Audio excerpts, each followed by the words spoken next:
up for questions and answers. Does anybody have a actually, let's go with our chat master, Carolyn. Are there any questions that came up in our chat during those? Actually, there is one question for Kyle at the moment.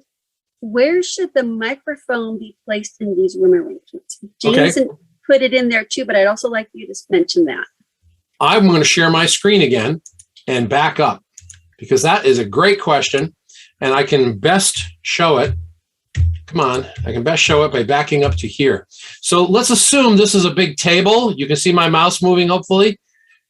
You should put your microphone in the middle of the table, in the middle of the room. That's assuming you have one mic. If you got two mics, put one up here and one down here. But one mic in the middle of the room, a Blue Yeti sitting right there will pick up everybody in the room within 20 feet. Comment. Go ahead. That's if you have a good quality mic. That's omnidirectional capture. Yeah.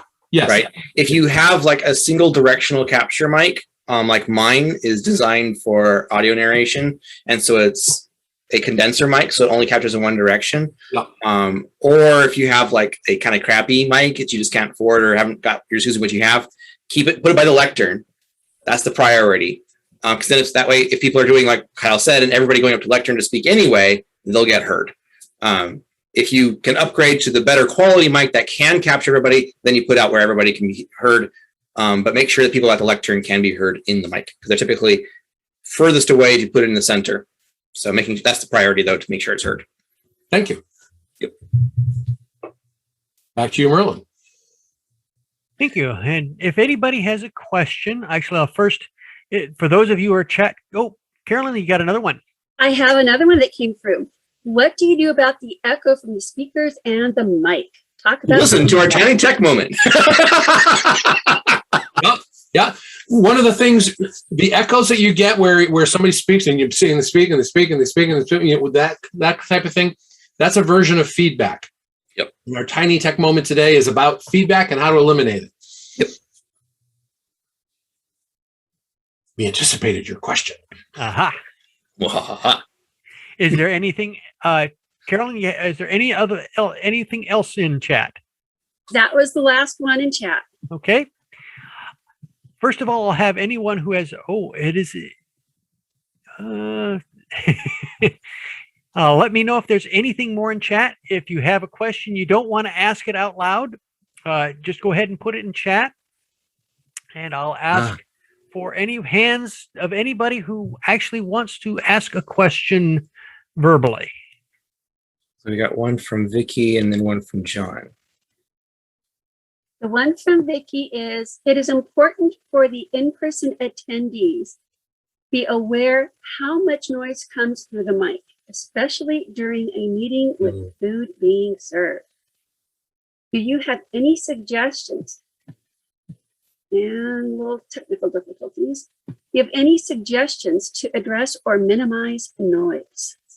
Good question. So my thoughts off the top of my head. If I were a speaker, or what I've said to speakers who might be disturbed by the noise is, you need to get over that, because a lot of times you'll be places and somebody will be serving and dropping dishes and you just have to keep going. But the audience should be able to hear over the noise. Yes. So make members aware of it. Do a demonstration. Have somebody, talk 20 feet away, have a quiet conversation and ask the participants if they can hear it. Demonstrate how much, dropping a spoon on a table reverberates around. Let's play with it and find out what the constraints are. And of course, let's say you're going to serve food. Well, you declare, okay, it's food time. Let's turn off the mics, at least while people serve themselves. And then when people are back at the table, we can turn them back on again. Yep. We had a couple more questions come through. One dealt with the cost of equipment, especially for clubs that might be operating on a shoestring budget. The other question dealt with qualities to look for in a microphone. Okay. I will tell you, I am not a microphone expert. I went out looking and I saw some people, I read a few articles and somebody recommended a Blue Yeti and I went looking for a cheap one. And this was when I was club growth director because I wanted to use it for the district council meetings. And it has served me well for several years without an issue. And I bought it used. So I like the Blue Yeti, but I'm not an expert. I just read articles written by experts. Somebody here may be able to advise you better.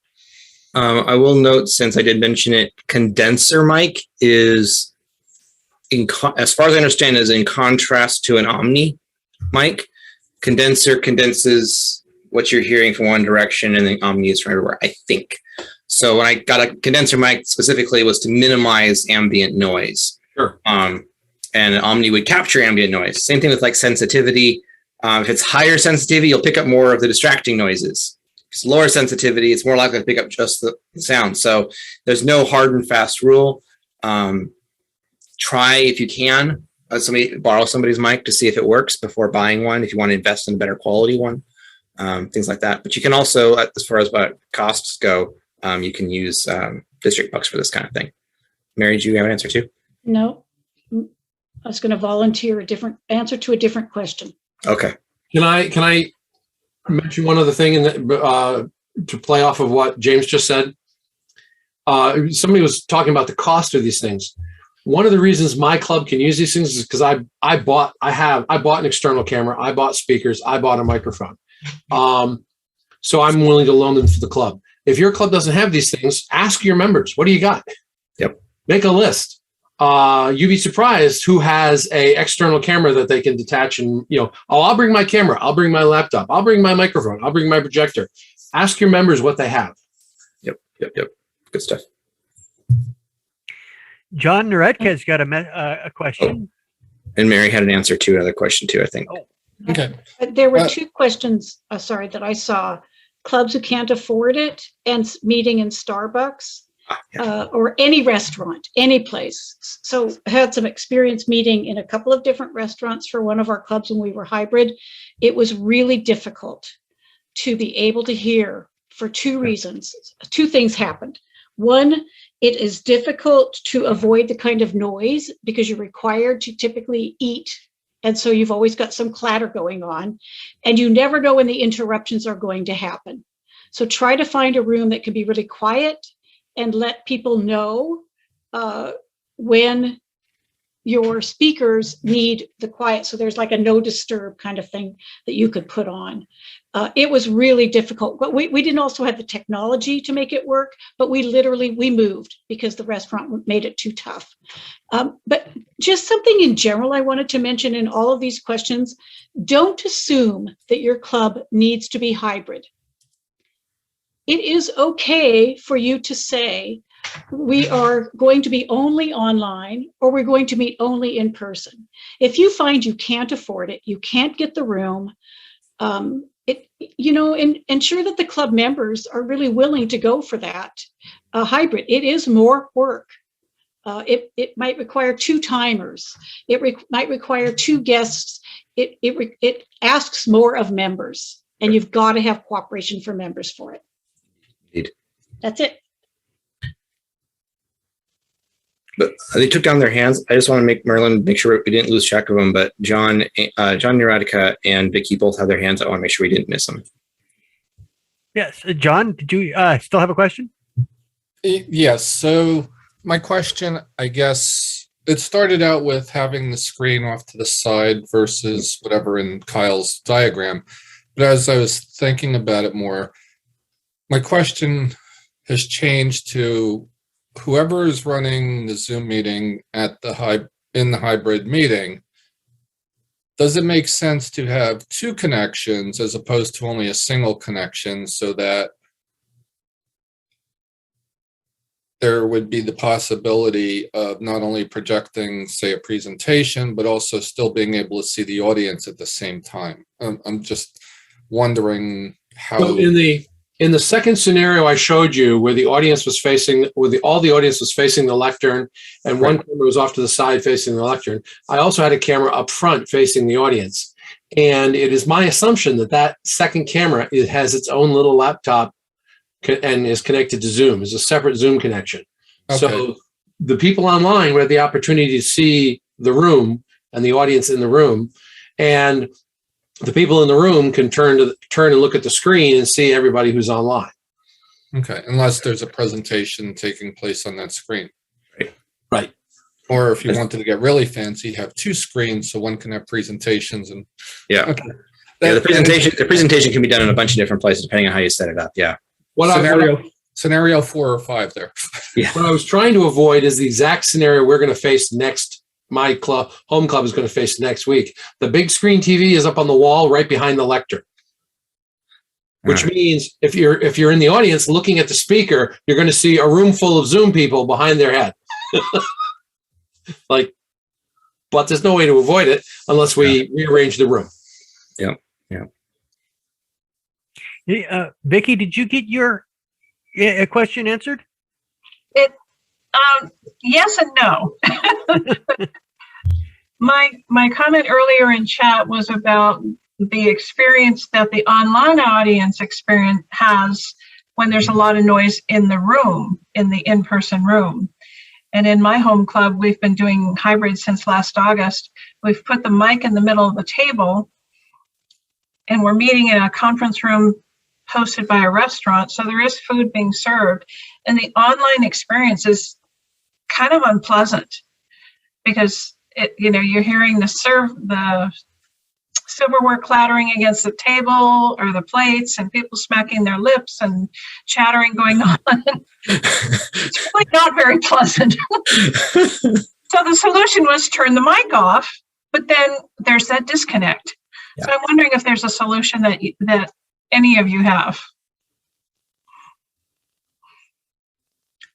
Finding a back room is about the best. Yeah, meeting in a restaurant is fighting uphill. Trying to do hybrid meetings just in general. Well, that was after going through 30 different venues to find somebody that had a high-speed connection. I mean, that's really how we ended up there.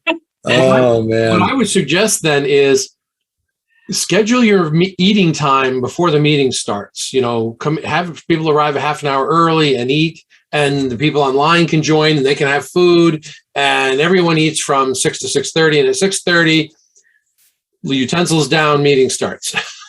Mm-hmm. Okay, thank you. That's a good idea. Thank you. Yeah, that's a really good idea.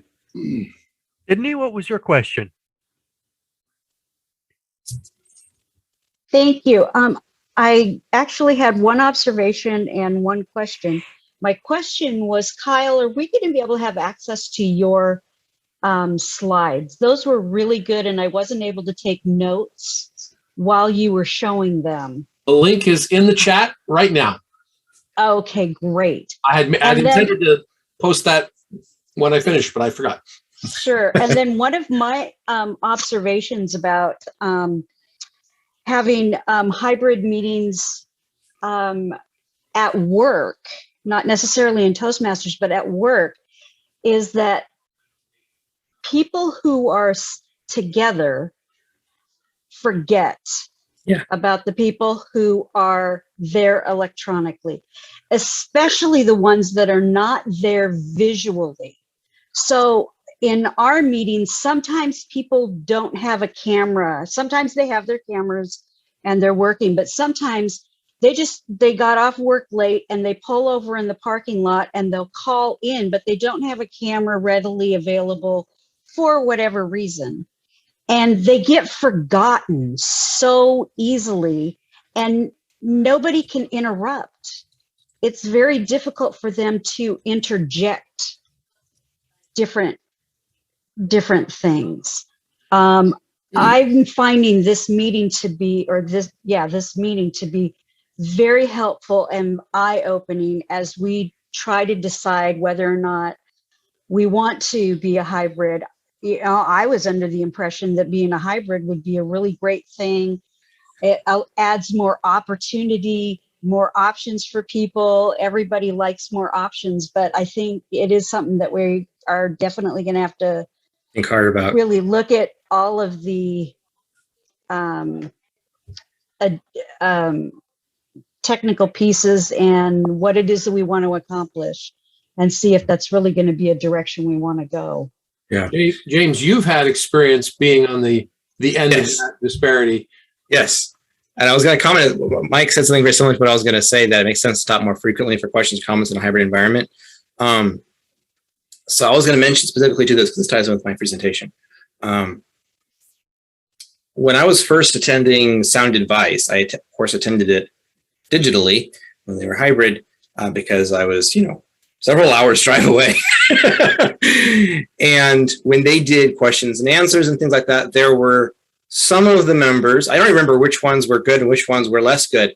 Some of them were better than the others at facilitating. As part of Toastmasters, you learn and practice these kinds of things. And one of the specific challenges for being a facilitator in a hybrid environment is being intentional about what I was talking about in my presentation, including everyone. So pausing more frequently to explicitly ask for interruptions from each person, starting with the people who are online, and particularly the ones with their cameras off, or who have more limited ability to present themselves and interrupt, like you were saying, Cindy, which is perfect insight on that. Explicitly making that opening, telling everybody else to shut up, to give them an opportunity to speak up is critical. It doesn't work otherwise, basically. And so being aware of that as a facilitator and having a facilitator who does that as the Toastmaster or as the Game Master or whoever ends up doing it, calling on them to include them is really, really important. Kyle. Yeah, I was going to add, it helps also if you have a backup. Now, we haven't discussed the role of chat master in detail. Tonight, for instance, Carolyn is looking for questions and trying to feed them to Merlin to hand out to the panel.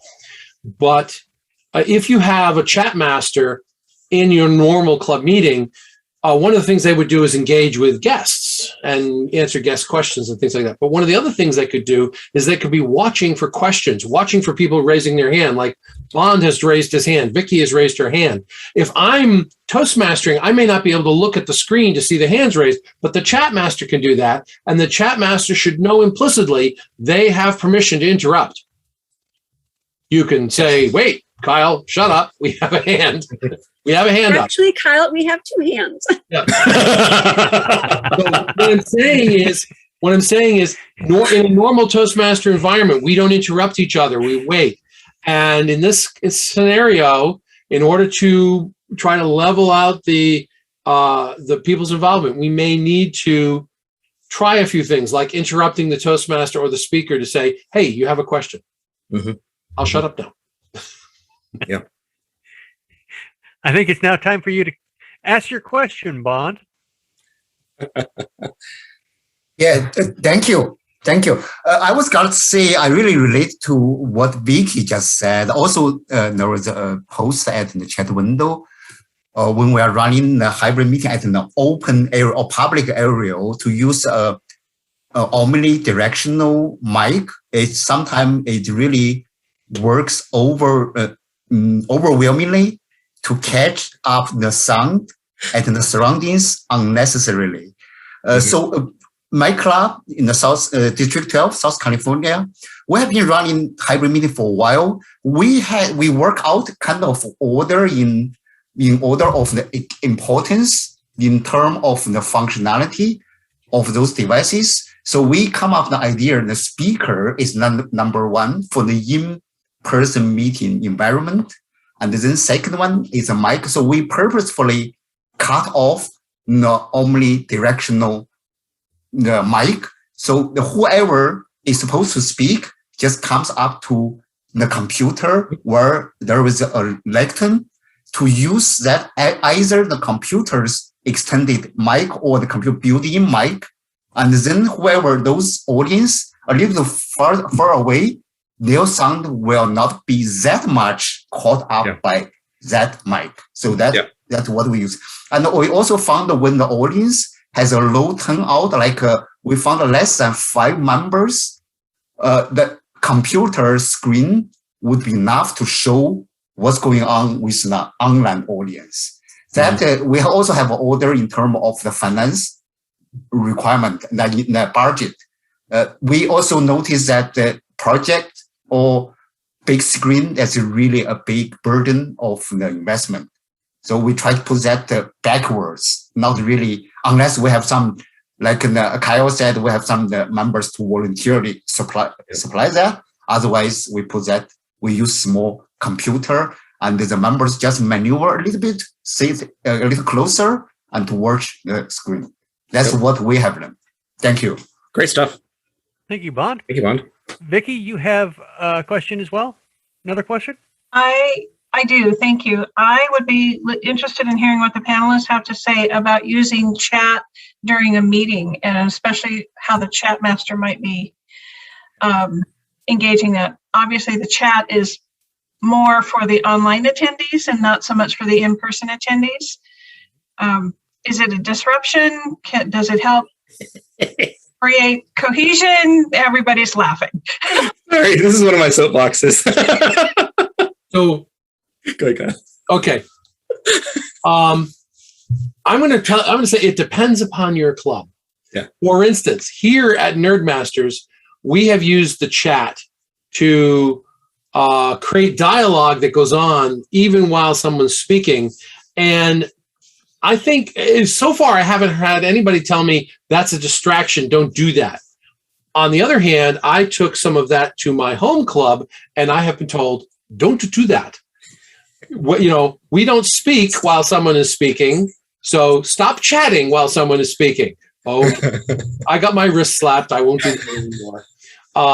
I think it varies from club to club and the culture of the club. Yeah, it takes a lot of work to develop a culture that can support it.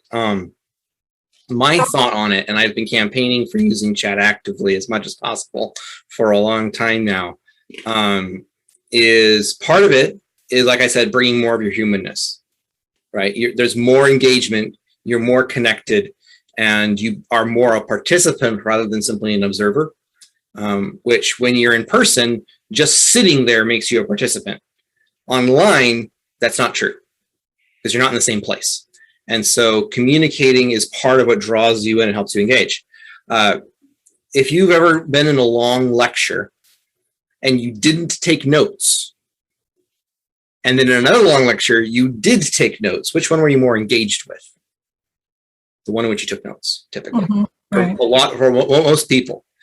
And so if you're writing out what's happening or engaging linguistically, writing out what's happening and conversing that way, you remember it better, you retain those memories better, you engage with it better, you're able to formulate and communicate better about it and become have it be more of an impact on you, and you have more of an impact on what's happening. So chat, in my view, is not the same thing as talking while somebody else is speaking. What it is like is taking notes while somebody is speaking. It's collaborative notes. So that's my take on it. And it's different for different people. There are some people's personalities are going to go wildly against that. If that's true for you, don't watch the chat.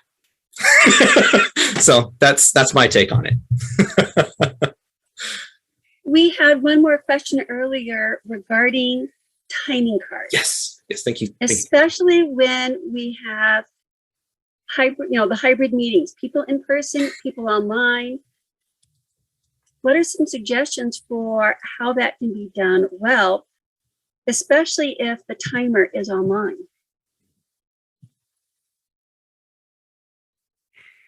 If no one's going to pop up, I'll actually answer Go ahead for that one. And one of the things that we actually just started doing hybrid at Straight Talkers, one of the things that we came up with, we actually have one of those little Toastmasters 3 stoplight timers that we can set up in the room, and was using it for live meetings all along. And I used that our first meeting, and that didn't work out too well because the camera didn't quite pick it up well. But I also had timing cards that I brought up and showed as I did that to actually help accentuate that. I would almost suggest that if you can have somebody with another computer there that's logged in, or have that second camera, to actually have somebody online or digitally do the timing cards, because I've noticed, and of course with the setup, I got to say the setup that we have, what we have is a conference room with a big screen TV and a conference phone. So we actually use that as a microphone, which we mute the laptop. But one of the things I've noticed is that when we put up that on a big screen television, of course, we have 7 to 8 people in the meeting right now. But when we have that on the screen, people can see it. Even the people in the room as they're watching the big screen TV or any screen, I'm thinking that they probably can see that a lot better than even the little stoplight timing. Agreed. Yeah.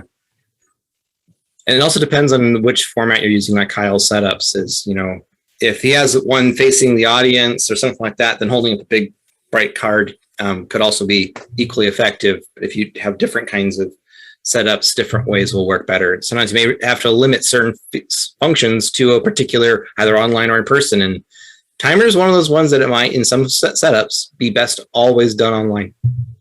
So. What won't work is, let's say you have the camera in the front of the room and the timer in the back of the room with a little index card, little red, green, or yellow index card. You're not going to see that on the camera if you're online. Yeah. Big. Yeah, mine are at least, I think they're bigger than 8.5 by 11, but I want to say they're at least 8.5 by 11 sheet of paper. Yeah. I noticed that you can't always see what color they are if it's at a certain angle or the light's on it incorrectly. So you aren't always able to see the proper color. Yeah, that's a trick I found. I actually created. I had paint. I dabble with paint every now and then. And one of the things, and I think I've been in this meeting, shown them in this meeting, and somebody says, "That's not green, that's blue." I got to redo it now. But sometimes that's one of the tricks, is actually finding something that actually looks green on screen, looks red on screen, looks yellow on screen. Because sometimes cameras will pick it up and muddy the colors and make it look a little weird. 90-degree view. Emmy, you have a question? Oh, I just had a comment that you can fix that really easily by writing the word green on the paper. Yes. Or a big G, something like that. Because conveniently, G, Y, and R are different letters. In the chat, we've had a couple comments regarding the number of computers. And I think, James, you answered that question. Would you like to elaborate a little bit? Like, very short. On which question? The number of computers in the room. Oh, right. I was actually curious from Bond of what specific issues he's brought up. The ones I would be thinking of is there could be issues like maybe bandwidth. If you have really low bandwidth in the area, that might cause an issue. Or if you have limited space, they might bump into each other, or things like that, or distractions, things like that can arise. So depending on the setup, I can see different issues that might arise, but I'm not thinking of anything specific that would always arise in that context. So looks like we have maybe time for one more. We have one more question in the chat. Do any of the panelists have thoughts about a camera with a 90-degree view? The suggestion to have one was mentioned during one of the TI education sessions about online charisma. And that was from Vicki. Thank you, Vicki. A 90-degree view, you're saying a 90-degree angle can take in, like a good chunk of the room, basically. Or do you mean like profile view? Yeah, a little bit wider view is what it was. Okay. Oh, okay. Okay, without being a fisheye lens. Right, because that would be a weird. Well, I think that would be an excellent idea for a camera for the front of the room. Yeah. Especially if the audience is spread out this way. If it's a long room, you don't necessarily need it. But if your audience is spread out this way, putting that camera in the front of the room would be a great use for that camera. It widened the view, but it set the speaker, and the presenter demonstrated it. When he showed his 90-degree view, he actually was farther back. So my thought is if that camera was towards the back of the table looking forward to the lectern, it might make the speaker look like a mile away. I was just wondering if any of you guys had any experience with it.